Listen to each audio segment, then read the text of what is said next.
We will go ahead and get started. Hello, everyone. This is Lola Nedich. I am the coordinator of the Harvard and Beth Israel Deaconess Medical Center site for the New England Mental Health Technology Transfer Center. Please feel free to introduce yourself in the chat box. And now I just want to review a few housekeeping items before we begin. Next slide, please. Participant microphones have been muted at entry. If you have any questions during the event, please use the chat. This session is being recorded and it will be emailed out to all participants once it becomes available on the website. If you have questions after this session, please email newengland@mhttcnetwork.org. At the end of the month, we will send you a certificate of completion that you can submit to your particular board for continuing education credit. Please contact ifisher@c4innovates.com for more information on CEs after the event. Next slide, please. This slide includes our MHTTC disclaimers.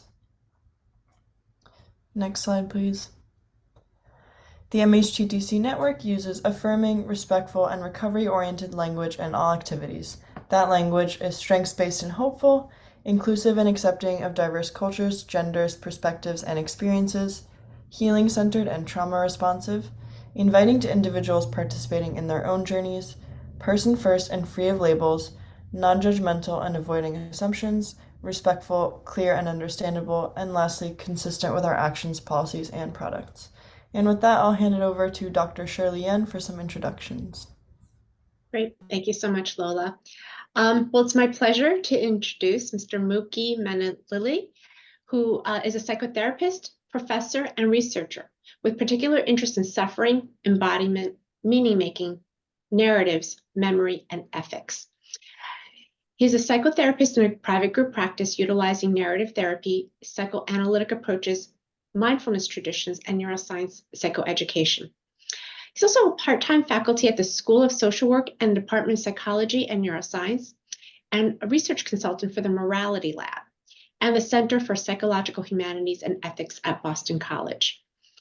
In all his various roles, Mookie hopes to participate in our duty to better our society, particularly for folks who disproportionately suffer injustices, for the widow, orphan, and strangers, and for the future and a world beyond oneself. So thank you so much, Mookie, for joining us today, and I'll hand it off to you. Thank you so much, Lola and Shirley, and welcome everybody. How's my audio, by the way? Thumbs up if it's coming through okay enough? Okay, wonderful. I'm seeing some embodied thumbs up and some virtual thumbs up. So welcome. I'm excited to introduce y'all to narrative therapy. And I know that the Zoom platform, it might feel like I'm a talking virtual head. And greetings to those people in the future who's watching this as a recorded form. I'll do my best to signal what I'm trying to teach pedagogically, also by way of teaching narrative therapy in and through y'all's involvement. So about halfway through, we'll have a little activity for y'all to do in the chat box. And we'll, of course, have questions at the end. If this was a classroom space, I would have loved people to shake hands, greet each other, and interrupt during the lecture. But it's just a little bit of a different format today. So, of course, always happy to answer any questions offline as well. So welcome to narrative therapy. My hope is to be able to introduce y'all to a little bit of a taste of what this modality is, a little bit of its worldview and ethos, and a little bit of the ways that we can utilize some of its way of questioning, ways of having conversation to remind us of the wisdom of the people in front of us. Of course, in the psychotherapeutic, psychoanalytic, medical field, it's quite easy for us to overlay the interpretations of other people and to take the position of being the knower of things. However, today I'm going to challenge us to move towards our patients, our clients, the other person before us as the knower of their own story, and us as being merely guides to being able to bring that story about. So that's a little bit of my hopes and ethos today. I'm honored to introduce you to this modality that's close to my heart, and it was handed on to me by my own mentor, Stephen Gaddis. In his short phrasing, he hopes that this modality can help others feel like they matter.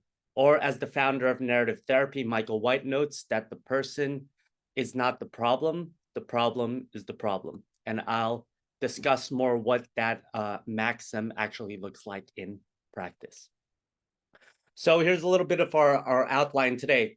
I'm going to take y'all through a little bit of the theory, history, and worldview for narrative therapy. I'm going to introduce you to myself by way of narrative. I'm also going to have y'all introduce yourselves to each other as much as we can here in Zoom through the chat box. Then I'll introduce y'all to narrative therapy itself. The second section will go into externalizing and a little bit of the philosophy behind why we begin with externalizing. And I feel like this is a really powerful practice. And this is something that I hope that y'all will be able to at least take away from our session today. And if we get to it, we'll go into reauthoring, and I'll have these and many other slides present for y'all at the end of the presentation. Y'all are always welcome to utilize these slides. Feel free to use it for your own practice, teaching, whatever is helpful for you to serve others. And of course, I'm happy to chat any other time as well. But let me begin by way of introduction. And this is how I typically introduce it when I'm giving CE workshops and with students as well. I'm going to introduce you to myself in two different ways. And just notice what it brings up for you. I'm going to introduce you to Professor Manalili, LICSW, and I'm going to introduce you to Mookie. If y'all don't mind, I'd be curious, what is the level of warmth, trust, rapport that is being brought about? And I'm curious what language and discourses you're noting is coming up for you. So here's the introduction to Professor Manalili, LICSW, to why this talking head on Zoom was allowed to give y'all a little bit of a primer on narrative therapy. There he is with his nice matching pocket square. So I come to y'all with a little bit of a strange academic journey. Feel free to take a look at the CV over there.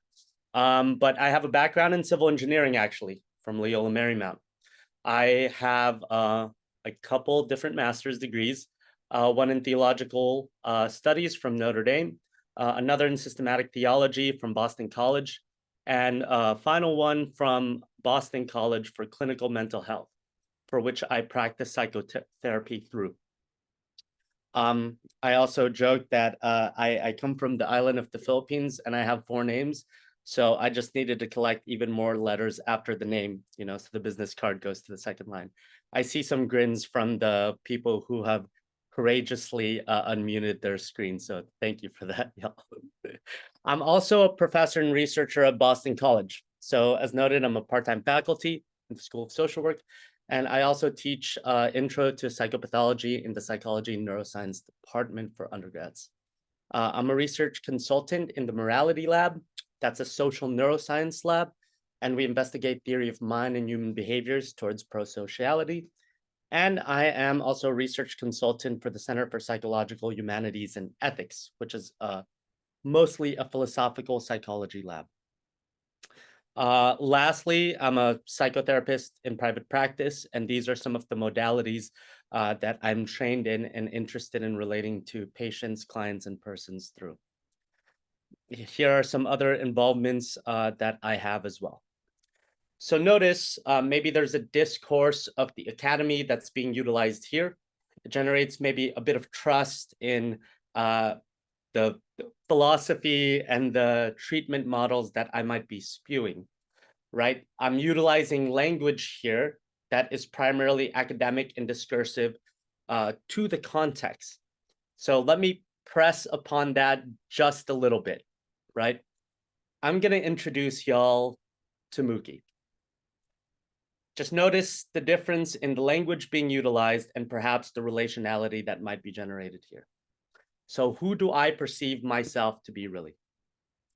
Right? I experience myself as a Filipino, Californian immigrant kid who loves learning and is a bit of a pilgrim and a voyager.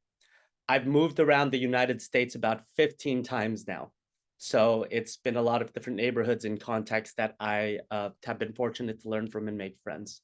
Also, as I joked with our hosts, it is indeed very, very cold outside here in Boston. But don't worry, I am sadly now a Celtics fan. So my friends in LA have kicked me off the group chat. The Laker fans have, and this is recorded. So shout outs to those people. This is the type of story I want to tell with my life.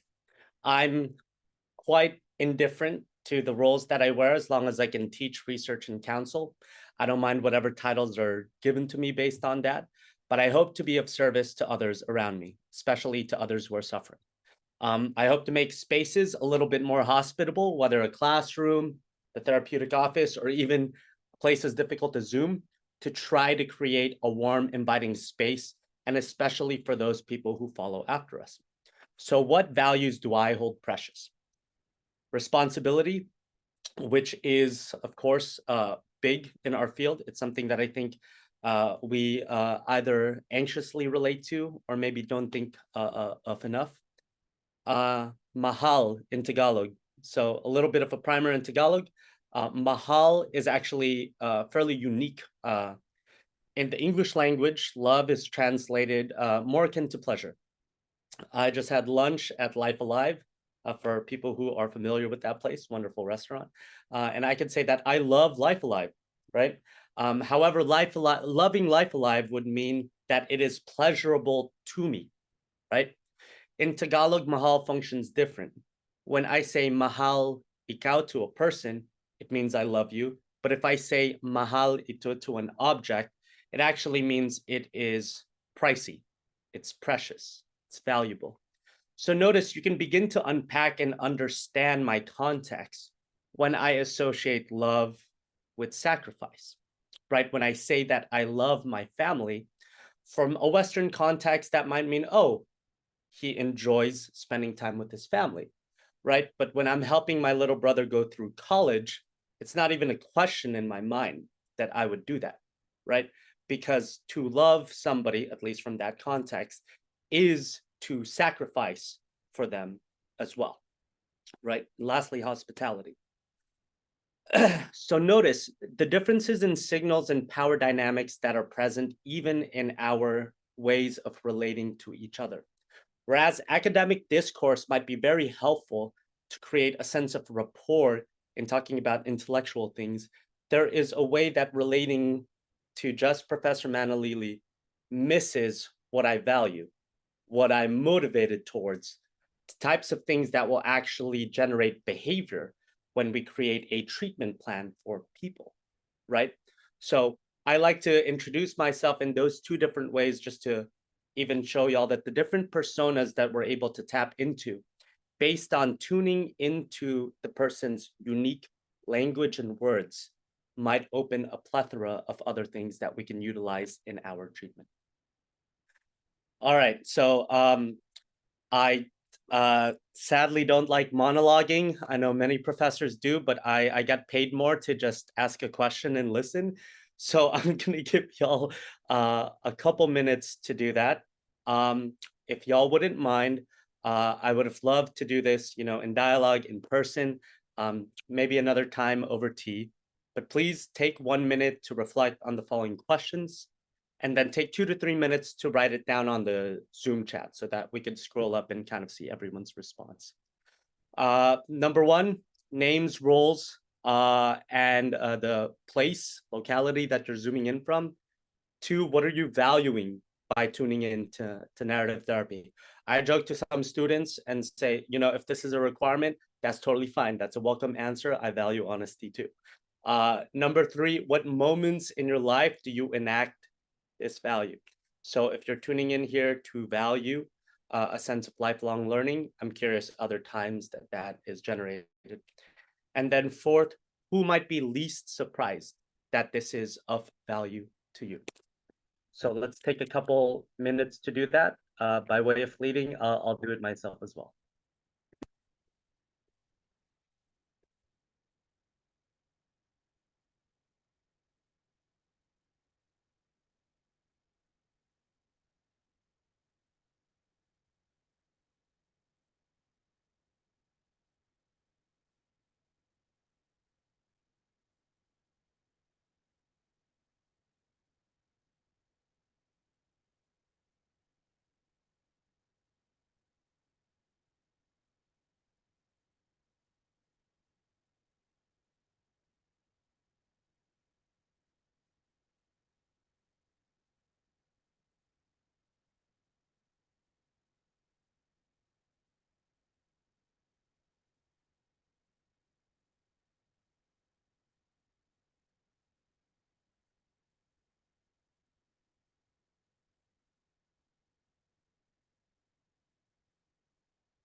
Thank you, Shell. Thank you, Catherine.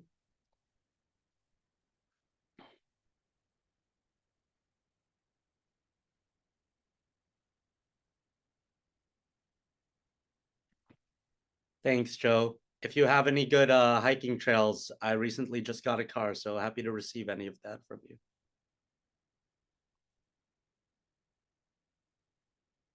you. Thanks, Tracy. Glad to know that there are other storytellers here.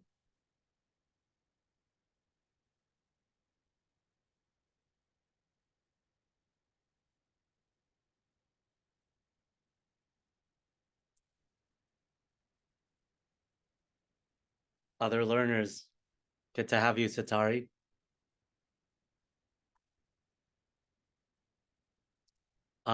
New to MA. Okay, apparently people tell us bundle up, so.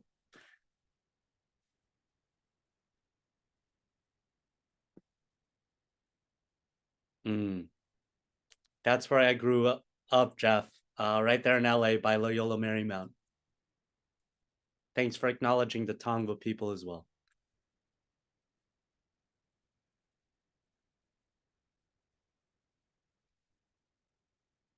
Thanks, Daniel. Good to see you, man, and thanks for making the connection.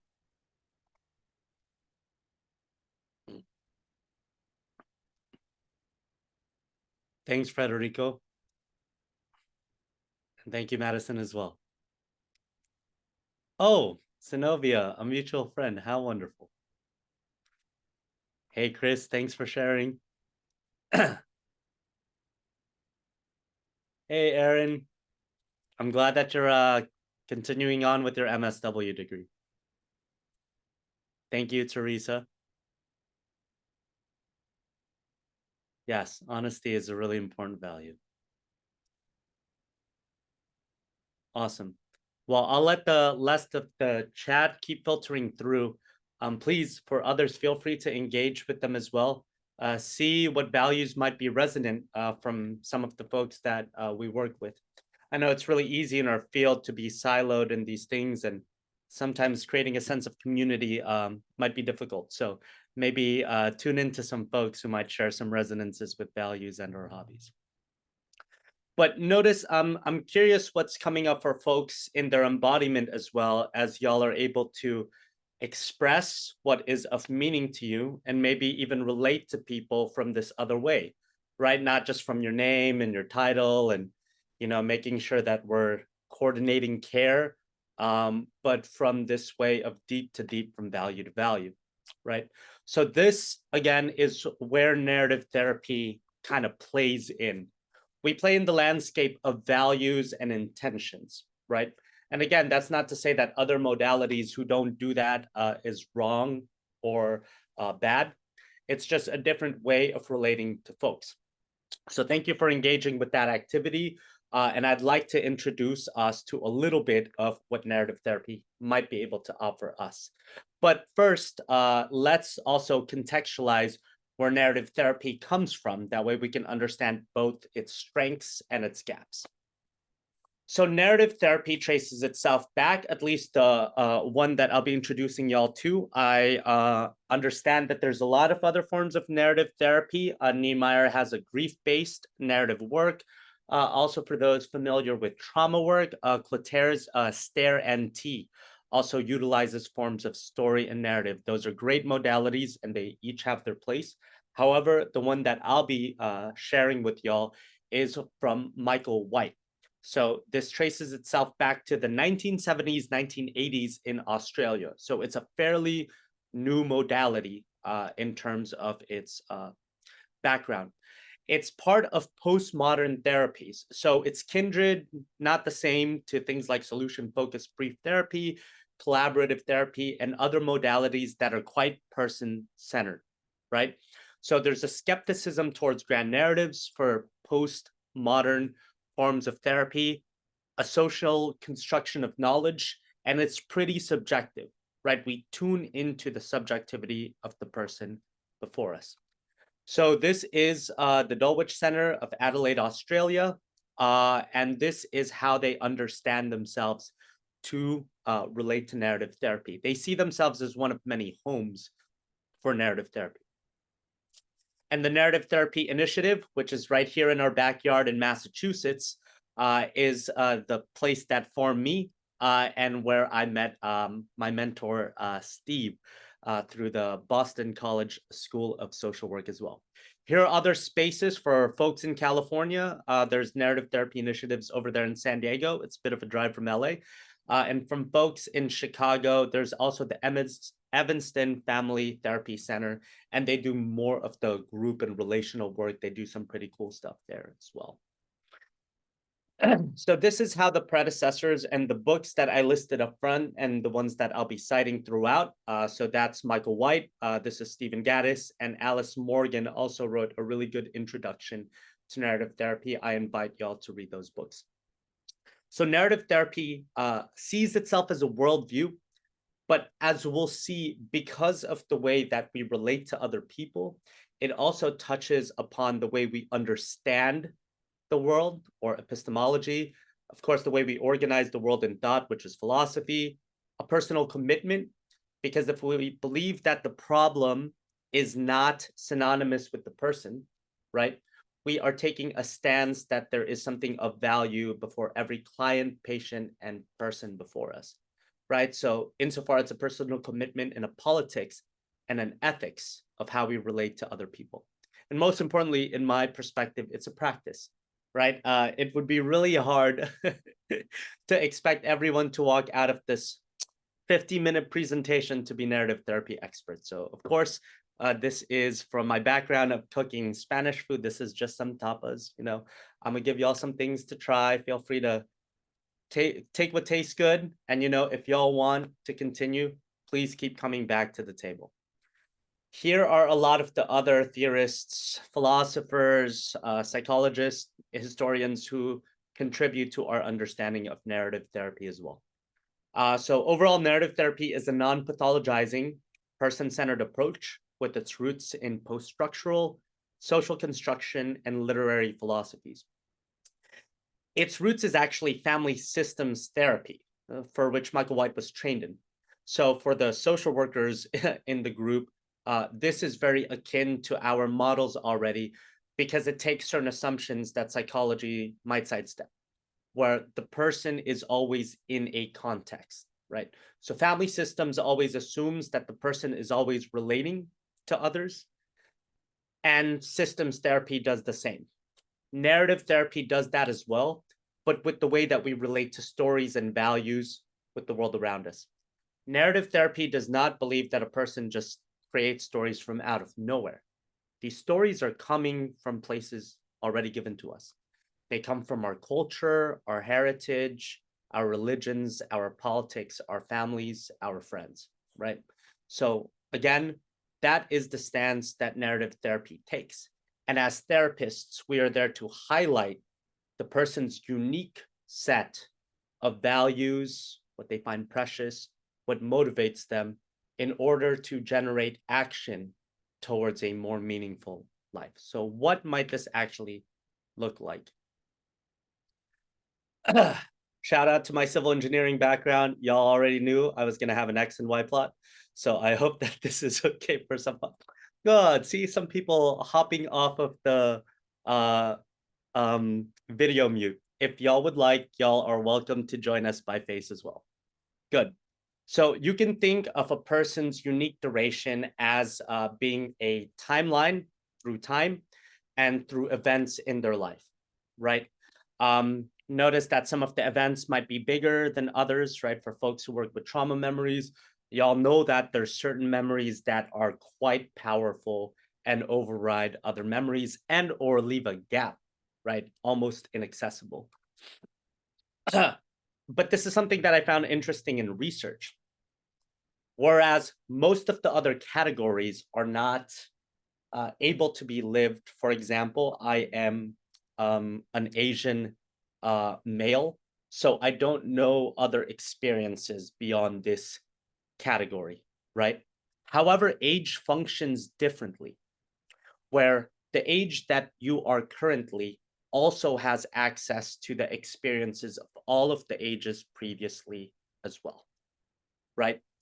I give another metaphor for my students, right? You can imagine memories as something akin to a bell toll or to a symphony, right?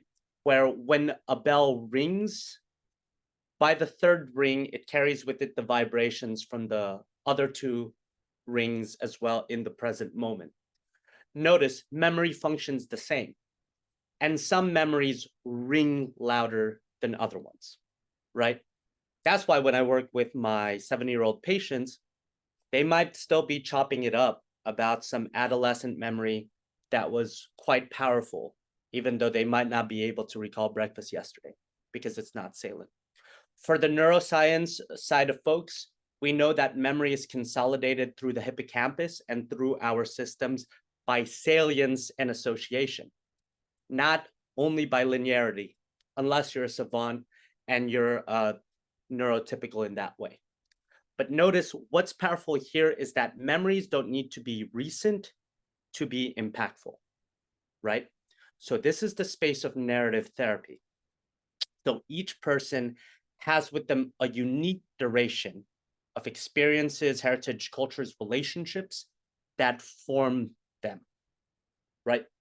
I also like to remind folks that because of my training in neuroscience, it's a really powerful language, right? I can list off things like, okay, there's two major stages of synaptic pruning, early childhood and adolescence. The brain is mostly fully maturated by mid-20s. For biological males later, for biological females, earlier, and socially for some males never. Just kidding, that's a joke, but sadly not a joke. Because we live in a society, So those are powerful facts. However, a person's brain maturation is still filled with this stuff, a unique memory that I can never fully predict what a person's trauma etiology is. Or I have several patients who are diagnosed MDD, and each of them have a different symptomology because their unique lived experiences are very different, right? So everyone exists in this unique way, and our memories thread stories through certain things.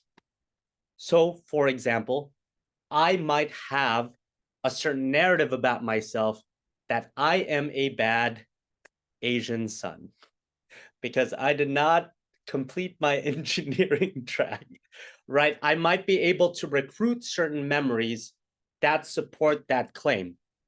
I am bad X because X, Y, and Z happened in my life, right? I am depressed because X, Y, and Z, right? Over time, you might begin to identify, right? Identify with the narrative itself, right? So typically when we see folks coming into the office, this might be some of their first things. Curious what brings you into the office? Well, I'm an anxious person, or I am borderline, as if that category encapsulates the fullness of who they might be. So notice in narrative, we utilize language in a unique way. By way of asking questions, we already push a person towards a different space of relating to it. I'm curious, what does depression have you doing? I'm curious what anxiety has you doing.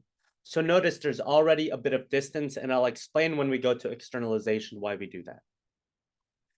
When did depression first appear in your life? Being able to trace the etiology of it, right? What is your position on depression's relation to you? How might you want to relate to your depressive symptoms?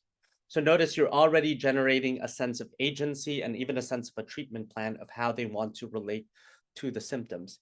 It's really easy with our language to make the person themselves the problem, right? This depressed patient, as opposed to Jack, who has a lot of unique gifts and talents, who sees the world in a more thoughtful and maybe a slow way, and also relates to his depression, right? So these are forms of externalizing, and this I think will be the bulk of our presentation today. I'll show y'all that in the next set in part 2. But I also want us to see the other side of narrative therapy, which is reauthoring, right? So not only do people come in with maybe a dominant problem-saturated narrative, they also have other values, right? So even from the chat, right, y'all value learning new skills and perspectives. You know, y'all value working with residents and other folks.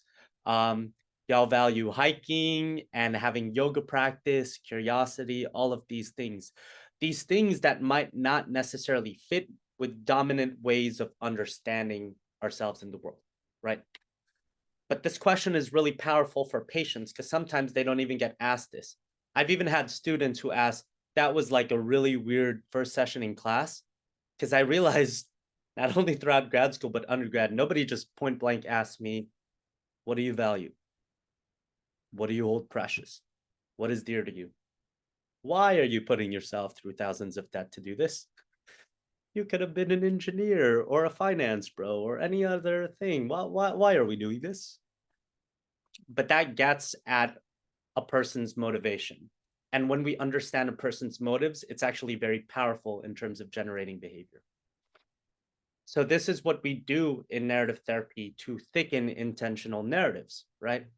Who in your life might care to know that you value this, right? Some of y'all listed spouse, siblings, dear friends, you know, maybe deceased folks, folks who have gone before us, right? But notice those relations, which is an assumption in family systems and other forms of therapy, can be leveraged, right? That way the person doesn't act in isolation. How might you put this value into action? I'm curious this coming week before we check in on the next therapy session, what can we check in to make sure that you live into your curiosity, that you live into your yoga practice a little bit more? How might we carve out time this coming week so that you move closer towards the life that you value? Or in group, you know, where were you transported to in this witnessing? This is a form of the group versions of this practice. So notice over time, what's powerful about this is if you thicken a person's motive and generate the sense of momentum in that direction, they might begin to organize their weeks and their imaginations towards living in line with what they value, right? As opposed to merely moving away from the symptoms. So a person's unique outcomes and future possibilities are opened up through thickening what a person holds dear. Awesome. So I'm going to roll into part 2 because we'll take questions at the end. And my hope is that I can give you all a little primer on externalizing and why we utilize that as the first step. And then I'll give like the briefest slides about reauthoring, and they'll be there for y'all. So externalizing. We begin with externalizing because narrative has an assumption on how we inherit, how we internalize stories from the world around us. So if this was a philosophy class, I would have asked if everyone read 100 pages of Foucault. I'm just kidding. I know, wow, that joke did not land as well. That's totally okay. Because a lot of people have a difficult relationship with philosophy. Totally understand, because usually philosophy is about abstraction. But my forms of philosophy that I'm very interested in is the ways that we can view and organize the world. So Foucault, for those who might be interested, his work is actually traces the history of madness. A lot of people actually see him as a social critic and as a historian, but his first things was studying mental illness. Because notice, as I teach intro to psychopathology, other synonyms to this word is abnormality, right? Mentally ill, abnormal, psychopathology. But notice what is normal shifts from society to society, right?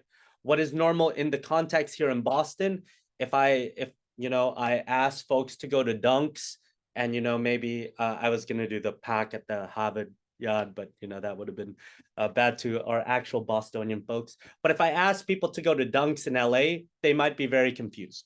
Or if I ask people to go to Dunks in the Philippines, they would also be pretty confused. Also notice even our treatments for how we relate to psychopathology has shifted drastically, at least in the context of the US from William James and onwards. Psychology is a pretty new field. Within the past decades, we've seen the closures of really, for better and worse, the asylums, which has contributed to some of the ways that that form of managed care has been difficult, both with the weather and also the comorbidity of substance use, right? But notice, understanding the context of how we relate to these things is quite important before we begin to label and relate to them.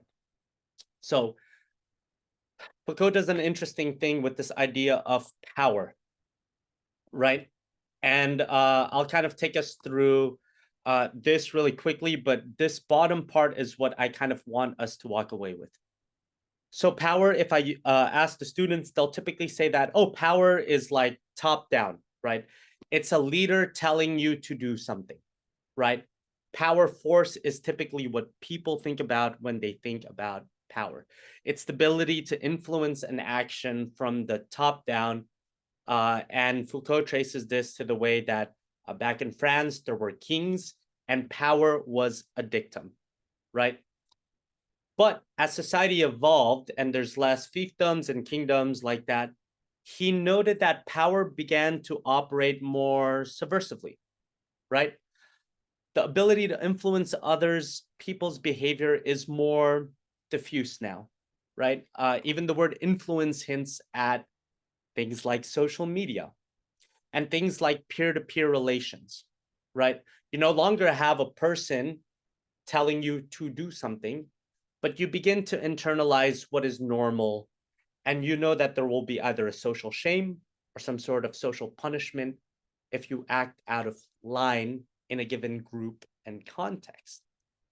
But notice, if I acted out of line in the academy, which I, as a person with Filipino arm tats, typically do, I'm not the typical embodiment of what belongs in the academy, right? So there's a way that that discursive power already, there's a way of relating to others that might be different. However, you begin to feel to conform to the social norms of the spaces around you, right? Whatever we ascribe as true, we then give the power to influence our behavior. An example of this, if I believe certain scientific claims, and I do, that the brain is formed and maturated in certain moments of life, my ethos to intervening in those certain moments of life is driven by that claim, right? Whereas if I have a primarily psychopharmacological way of being, my ethos towards treating has that stance as well. And again, notice there's not quote unquote good or bad with this. It's being able to know what is helpful and harmful based on these discourses and claims of power. All right. So this will just kind of briefly touch upon what is understood by the panopticon. This is used as a metaphor for Foucault, and for people who study philosophy, Jeremy Bentham is the father of utilitarianism. The utilitarian thing that he was trying to understand was, how do you control the most people in a prison system with the least amount of guards, right? And if this seems just like a philosophical venture, the US actually has created panopticons in the past. So you can take a look at some of the state prisons. What's insidious about it is it functions like a rotunda, and for each cell there are only 3 walls, right? 3 walls and 1 opening. And there is a guard in the middle that shines a light around you. The person is cut off from being able to organize and to relate to everybody around them. So it diffuses the power of social connection and the mass mobbing, the policing force. Also notice the guard can go. The guard can leave the tower and just shine the light. Over time, the person will feel that they are always being watched. And they internalize that sense of what it means to be watched and how to behave. Foucault takes this as a metaphor for how the stories begin to police ourselves. What does it mean to be normal in our society? Where are those stories coming from? When I work with teenagers, there's a lot of body-related issues that are coming nowadays.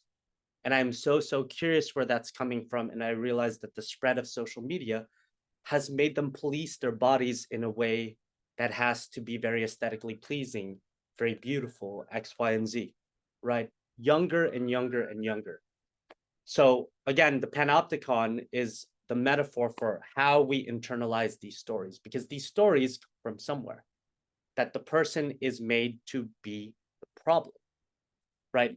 So when we dig into the roots of a person's story, we first begin by externalizing to deconstruct where that story comes from. All right. Now that I've kind of lost most of y'all in the philosophy landscape, I'm going to introduce y'all to a little bit of a joke that my mentor gave me. So he called this way of externalizing the normative worldview, or he called it norm for short. He even put eyes on it, right? Because this is based on the Gaussian bell curve. And as a researcher, we use means-based testing most of the time, right? What is normal fits underneath the Gaussian bell curve. And what is abnormal are these deviants over here, right? But notice uniqueness typically falls in the deviations. The unique intersections of people's lives, there's things that fall outside of normality. But the question we should then ask is, what does normality, or norm, or normie, as Steve liked to ask, is norm showing up for you when you work with your patient? What do you think a normal depressed person should be behaving like, right? What do you think a normal treated patient should be behaving like? Should they be med compliant? Should they function to Western standards of care? And of course, where are the discourses coming from? And again, it's not all black and white, right? What is helpful and what is harmful about these discourses? So this is what we investigate. And again, this is why we begin with externalization. Because when people hear narrative, they're like, oh, you're going to read storybooks to your patients. And I'm like, no, we're actually going to externalize the problem stories that they have. And they're like, why do you do that? And it's because it assumes that social creatures inherit stories from outside and deeply influence us when we have identified with them. So this is the first chapter of White's book, and I have found this tremendously helpful in my narrative practice. I use this typically for the first few weeks and even in the consultation phase to help understand not only what our field understands the person's problem to be, but what they understand their problem to be. So it's a 4-step map, and it's called the statement of position map, because we invite the patients to take a position or a stance with what they are working with, right? So the first step is investigating the problem. And this is kind of a hallmark for narrative therapists, in which we stick close to the person's words. And I have clearance with this person to share a bit of their story. So when I began working with Jack, the name I referenced before, in terms of Billing would like his problem to be understood as major depressive disorder. However, he called it the void, right? He noted, hey, Mookie, I feel like I've been living in this void. If I was to utilize primarily the language that we know, I'll say, oh, okay, I'm curious, is this what you mean by depression? And move him towards my language system, right? However, in narrative therapy, we would be prompted to ask, oh, I'm so curious, what do you mean by the void, right? So we stick to a experience near definition of the person's problem. This could be as simple as reflecting the person's words back to them with the first parts of our question. What does the void look like? How does the void operate in your life? How does the void affect your relationships, right? Would it be okay to call it the void? I heard you say this. Would it be okay to do that? Is it okay if we explore the void a little bit? You know, what does the void have you doing, right? How is the void affecting your life? So think naming the problem, experience near descriptions, initial externalizing. This is where we spend most of the time. You spend time mapping the effects of the problem. So notice you're bringing in from Bronfenbrenner's model, the person's ecosystem into the treatment already. What parts of your life does the void affect? Is it affecting school? Is it affecting work? Is it affecting family, right? So being able to explore the effects of these problems, workplace, school place, peer context, relations with self, family, friends, and then identity and values. This is how you begin to see, okay, the void might be stopping him from pursuing things he would like. And I take a note of that when we move into the reauthoring parts of the landscape. So I think the history of the problem, where is it, what is it affecting, where is it affecting, when did it come as part of his life? Through this gentle, it took us 3 sessions to begin to understand that this was triggered through some times of substance use in high school and a near-death experience, right? But if I came in with just that from the get-go, it might be hard for him to take charge of it and might also be re-traumatizing. These parts are really important as well in narrative practice. This is where we bring the person back into the session. So notice we're taking a look at the problem, right? The void and the effects of the void. Now we're asking the person to take a stance regarding the problem. And it can be something as simple as, is this okay with you? What do you find helpful and harmful about the void? What are the developments for you here? Because notice it might be easy for us as clinicians to totalize their problems, right? The void is all bad. Depression is all bad. Anxiety is all bad, etc., etc. However, some people note that anxiety, when it's on the eustress side of the house as opposed to de-stress, can be very generative for actions. Depression, when it is managed, can be generated into songs and poetry and things like that. And it is up to the patient to decide how they want to relate to those symptoms, right? So inviting the person to an ownership again of how they want to relate to the problem, right? Not, oh, I am depressed. Oh, I am relating to depression. What are the pros and cons of that? And lastly, the justifying step. So this, we don't spend too much time on it, but it's as simple as a why question. Why is that the stance that you want to take, right?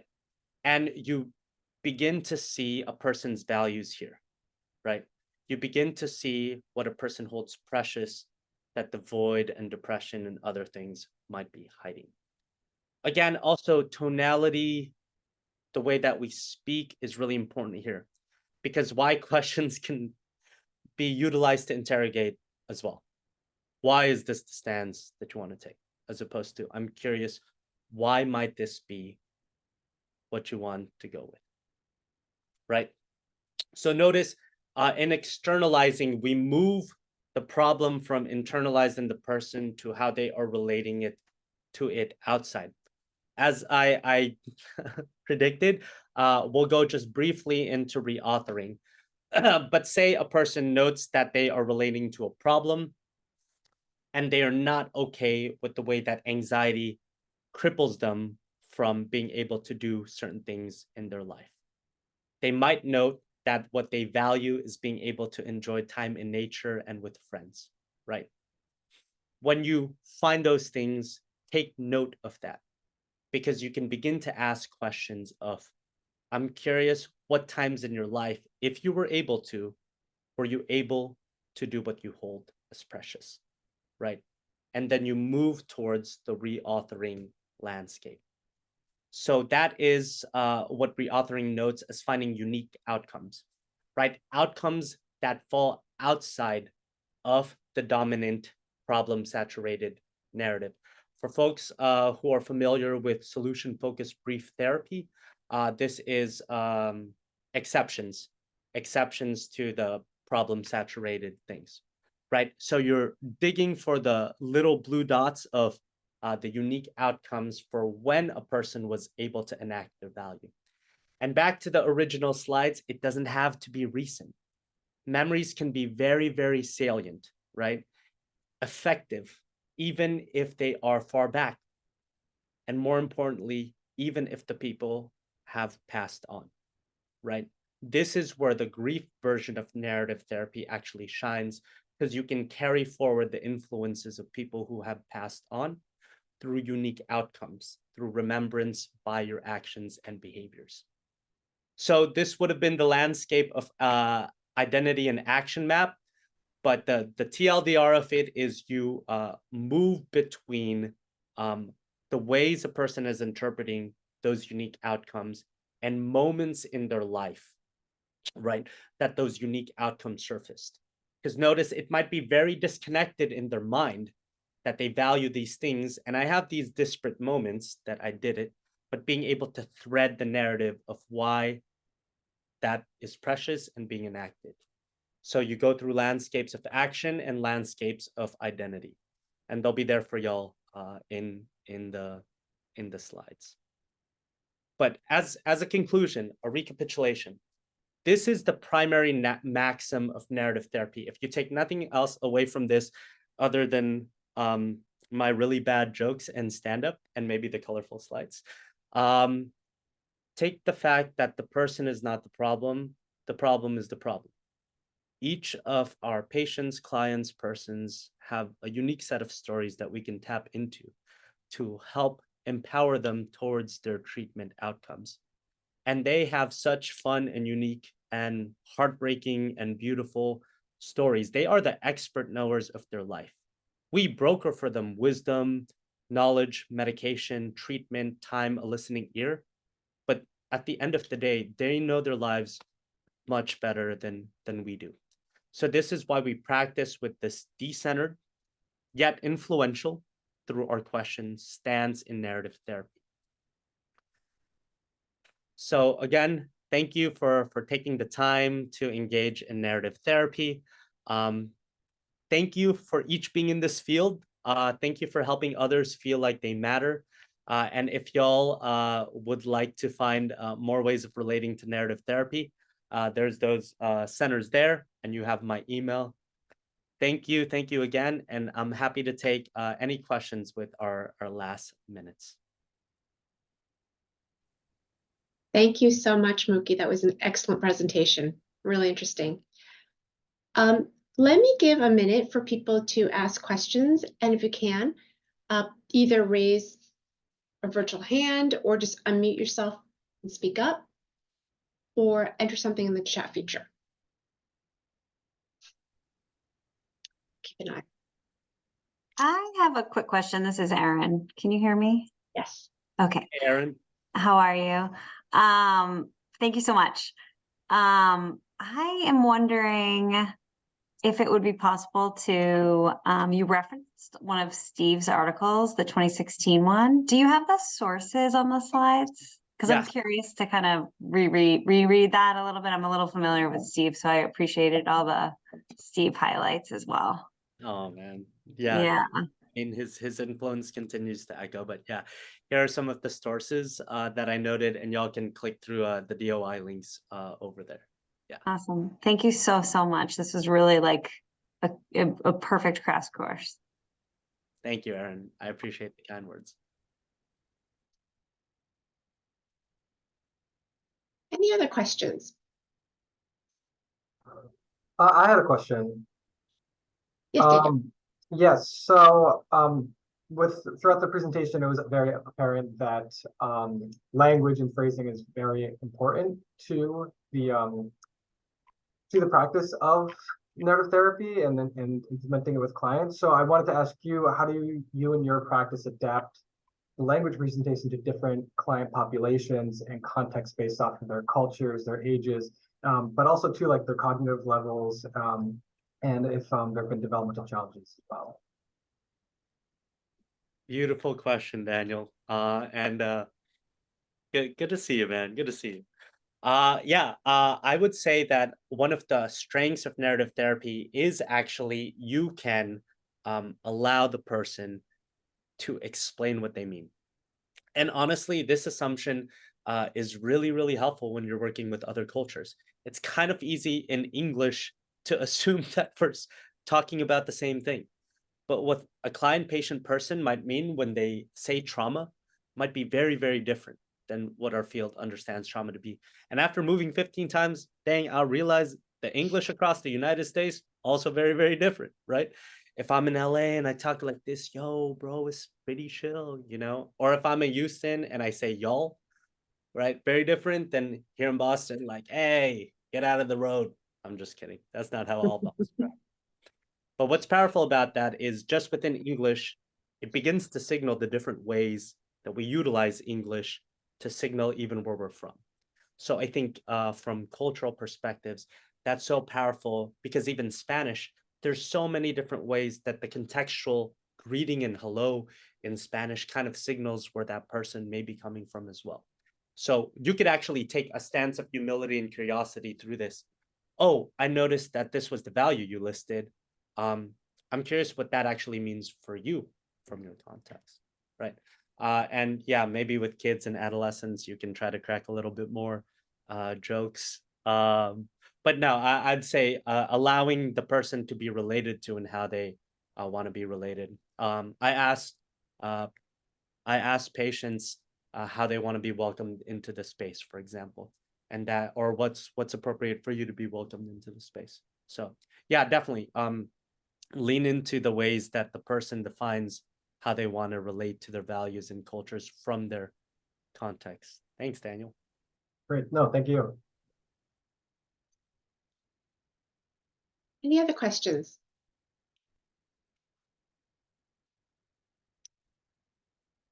A question, I wonder whether you can address this. So much of narrative therapy is premised on memories. I loved your graphic about the memory bubbles. Would narrative therapy look different, or what adaptations might you have to make if a memory bubble is really big? Ooh, really, really important. And I'm glad that we're ending with this question too. I'm looking at time. The interpretation of embodiment is something that I'm beginning to move towards, especially in the trauma-informed care. Narrative is primarily, at least the way it's being trained in right now, is verbal. However, I do invite people to tune into what is coming up for you. What is your body telling you about when you express your value, right? And or when that memory is really, really big, and maybe it's labile or whatnot, being able to tune the person back to their embodiment as well, right? Especially in trauma work, some of those memory bubbles may be gaps, but their body's telling them something when you begin to touch upon something close by.